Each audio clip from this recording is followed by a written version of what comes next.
Hey, what's going on everybody? LA2After back with a brand new video. And today we're going to talk about the secrets of credit repair. One of the most sought after things that people want when it comes to fixing their credit is understanding the right strategies in reference to what to do and what exactly are some of the things that most common people will not find if you look deeper into your credit reports.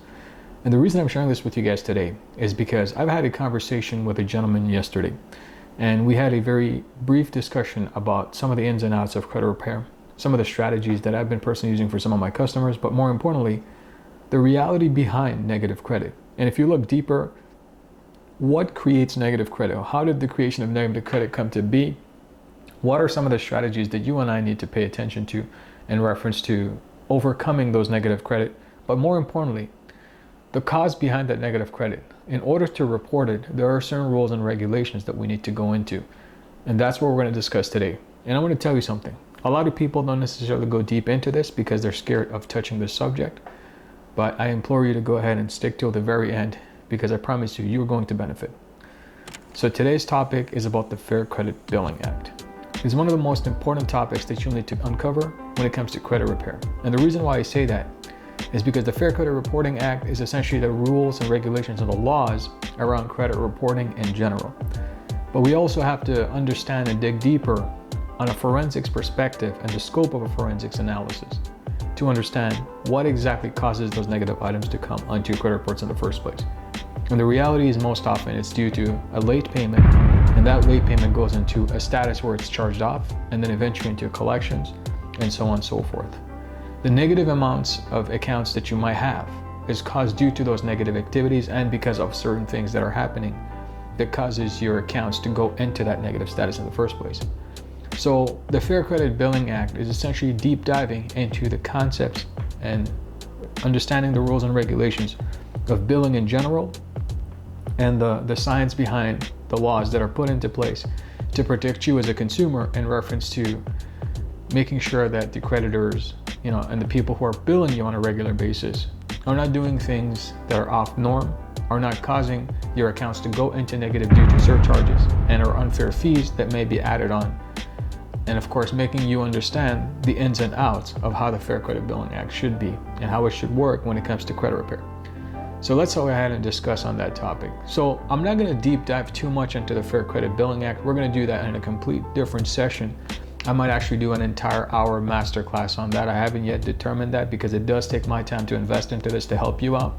But I want to make sure that we go through that subject at one point. So I'm going to go ahead and look at my calendar and hopefully organize something that we can do together that'll help us get into this perspective of fair credit billing and understanding that on a deeper level.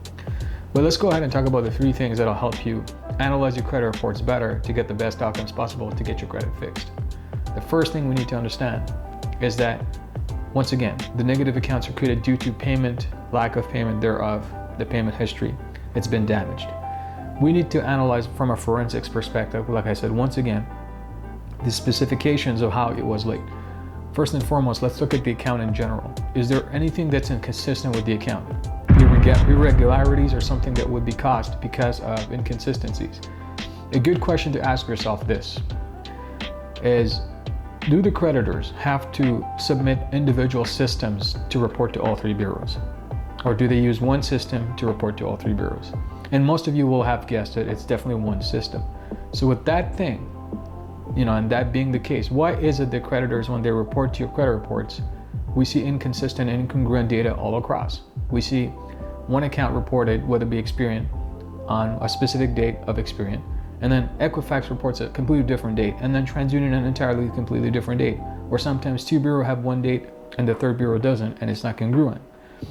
If the systems were all the same, and if at one submission point we're using one software, which is typically a software that connects with eOscar, and the formatting is supposed to be the same, why is there such incongruence? Why is there such information that's being reported which is completely inaccurate? So look for incongruence in your credit reports. That's the first one I want you to do. The second thing you really need to deep and dive into is understanding the perspective of how to handle such accounts on a strategy that makes the most sense and is the fastest path to resolution.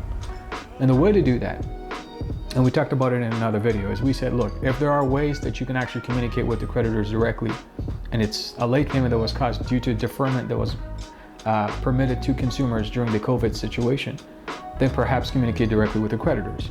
At times, it's collection agencies that are reporting information, and it could be due to medical issues or something like that, and the office or the healthcare office that you went to that reports this kind of data is actually violating the HIPAA law. Communicating about a bill that's medically related is somewhat a communication of the HIPAA, and therefore it is a violation. There is ways that you can communicate to the debt collection agency and the creditor originally about the situation, and that would definitely give you a perspective of going about solving this faster. The other thing you want to remember is the credit reporting agencies themselves. When they get an investigation and you send them a letter or you give them a notice of investigation, at times they don't even send the information to the creditors, the original creditors that is, or let's say the collection agency. eOscar has a tendency, and this is as of late, and of course it's been going on for months, is they have their own internal investigation protocols, and they completely ignore the Fair Credit Reporting Act's reasonable investigation criteria. They don't even let the creditors get notified through the ACDV form. And in most cases, you'll come to realize that if you were to go ahead and sue them in court and go through a discovery phase requesting such documents, at that point you'll see that there was never anything reasonably done to let alone conduct an investigation or submit the forms that are necessary to start the investigation. eOscar has a tendency of kicking back, and the reason I say that is because a lot of my customers have called the credit reporting agencies and asked them directly on why is the resolution the same as it was a few months ago. And their simple answer was, well, it was our system that updated it. But if my customer were to ask them, well, isn't it according to the Fair Credit Reporting Act, a reasonable investigation means you have to communicate with the creditors?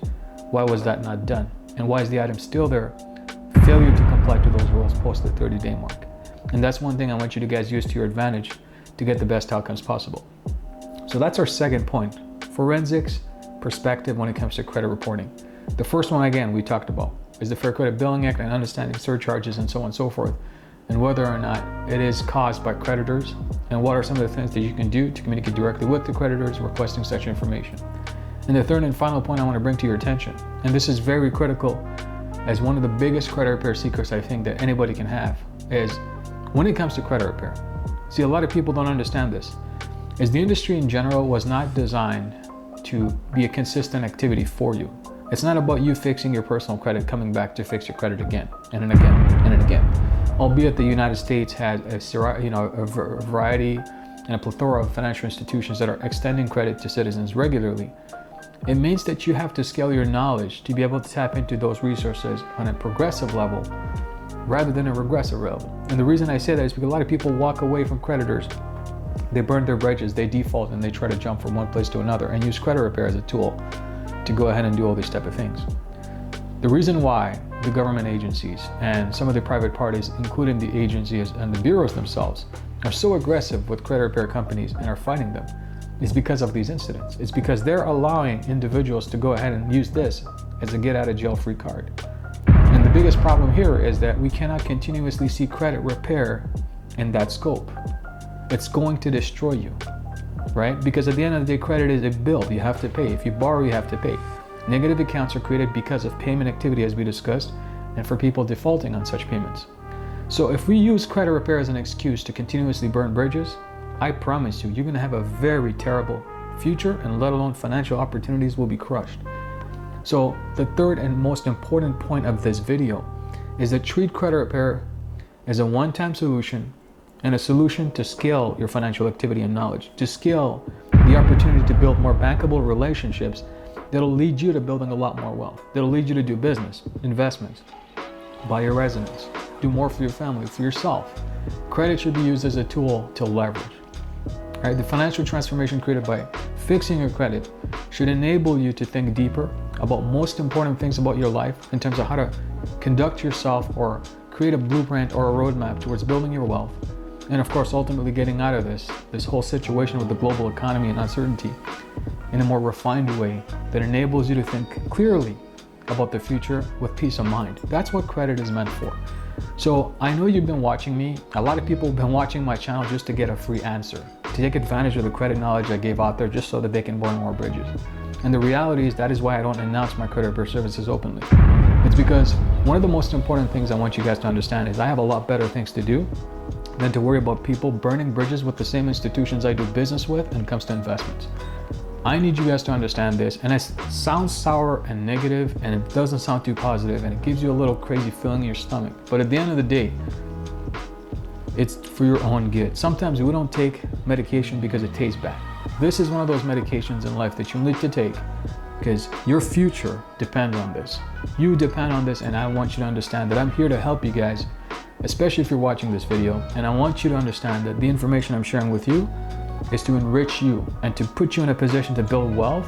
And imagine the things we can do collaboratively if you were in the same synchronized mindset and the ability to go ahead and collaborate on so much things in the future. So I hope this video gave you a little bit of insights on some of the ways to fix your credit and how to look at credit repair on a mindset perspective.